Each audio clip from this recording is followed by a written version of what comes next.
పోలవరం ప్రాజెక్టుకి సంబంధించి ప్లస్ 45.72 అంటే ఫుల్ రిజర్వాయర్ లెవెల్ ఏదైతే ఉందో ఆ యొక్క 45.72 ఫుల్ రిజర్వాయర్ లెవెల్కే పోలవరం ప్రాజెక్టు ఈ రోజు కాదు అధ్యక్ష, ఆ రోజు చెన్నారెడ్డి గారు శంకుస్థాపన చేసిన దగ్గర నుండి మరి ఏదైతే రాజశేఖర్ దగ్గర నుంచి చంద్రబాబు నాయుడు గారి దగ్గర నుండి ఎంతమంది ముఖ్యమంత్రులు మారినా ఎన్ని ప్రభుత్వాలు మారినా ఏదైతే చాలా క్లియర్గా ఆ 45.72 ఫుల్ రిజర్వాయర్ లెవెల్ అనేది అది పోలవరం ప్రాజెక్టుకి, అంటే అది కూడా మనం కూడా చెప్పడం కాదు, చాలా క్లియర్గా గోదావరి వాటర్ డిస్ప్యూట్స్ ట్రిబ్యునల్ ఏదైతే ఉందో వాళ్ళు కూడా 150 FRLకి వాళ్ళు కూడా ఆమోదించడం జరిగింది అధ్యక్ష.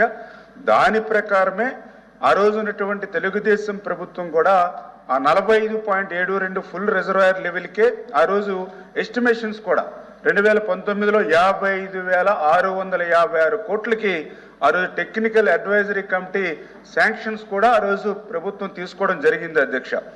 అయితే దురదృష్టవశాత్తు ప్రభుత్వం మారిన తర్వాత ఆ రోజు ఇచ్చినటువంటి జగన్మోహన్ రెడ్డి గారు మరి ఏదైతే 10/1/2022 తేదీన ఏదైతే 41.15 వరకు కూడా మరి యొక్క రిజర్వాయర్ని వాటర్ని నింపడం ద్వారా 30,436 కోట్ల రూపాయలు వస్తే ఈ పనులన్నీ కూడా పూర్తి చేసుకోవచ్చని ఏదైతే ఆయన లేఖ రాశారో దాని ద్వారా పోలవరం ప్రాజెక్టు మరి ఎత్తు విషయంలో అనుమానాలు అనేవి రావడం జరిగింది అధ్యక్ష. ఎందుకంటే ఆ రకంగా 41.15కే కన్ఫర్మ్ అయితే పోలవరం ప్రాజెక్ట్ అనేది ఒక బ్యారేజీ లాగా మారిపోయేటువంటి పరిస్థితి అధ్యక్ష. పోలవరం ఏదైతే ఆ యొక్క 41.15కే కన్ఫర్మ్ అవుతే అందులో స్టోరేజ్ వాటర్ కేవలం 109 TMCలు మాత్రమే దాని కెపాసిటీ ఉంటుంది ఆ లెవెల్కి, అది డెడ్ స్టోరేజ్ అవుతుంది అధ్యక్ష.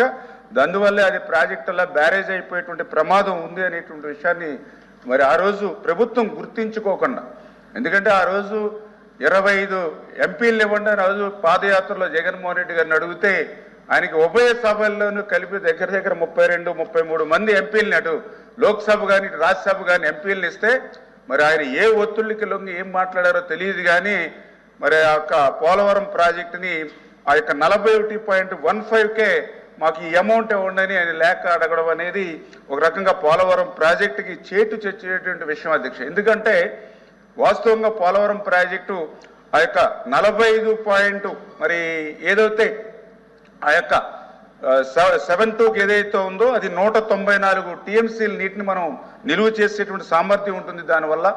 అదేవిధంగా 322 TMCలు నీరుని మనం యూటిలైజేషన్ చేసుకోవడానికి అవకాశం ఉంటుంది అధ్యక్ష.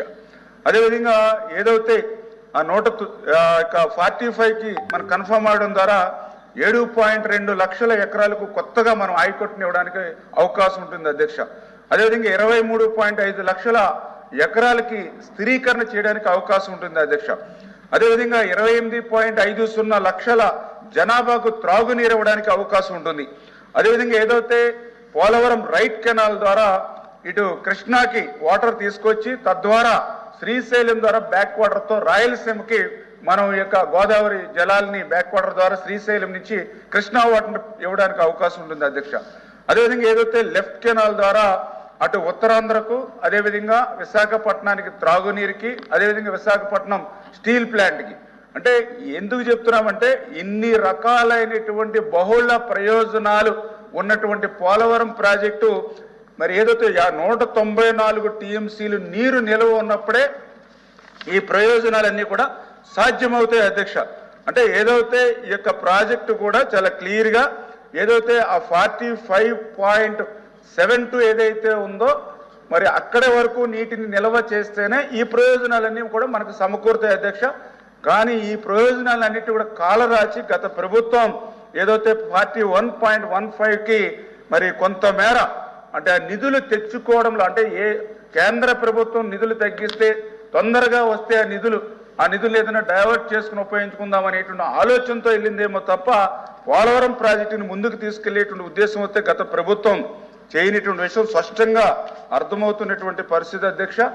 ఎందుకంటే వాళ్ళు గత ప్రభుత్వంలో కూడా చూస్తే ఏదైతే పోలవరం విషయంలో, ఎందుకంటే మేము కూడా ఆలోచన చేశాం ఎందుకు ఇట్లా అనాలోచితంగా అధికారులను కూడా అడిగాం మేము ఎందుకు మీరు 2022లో 41.15కి ఎందుకు మీరు లెటర్ రాయవలసి వచ్చింది? మీకు అవసరం ఏంటంటే వాళ్ళు కూడా మరి నీళ్లు నమిలినటువంటి పరిస్థితి.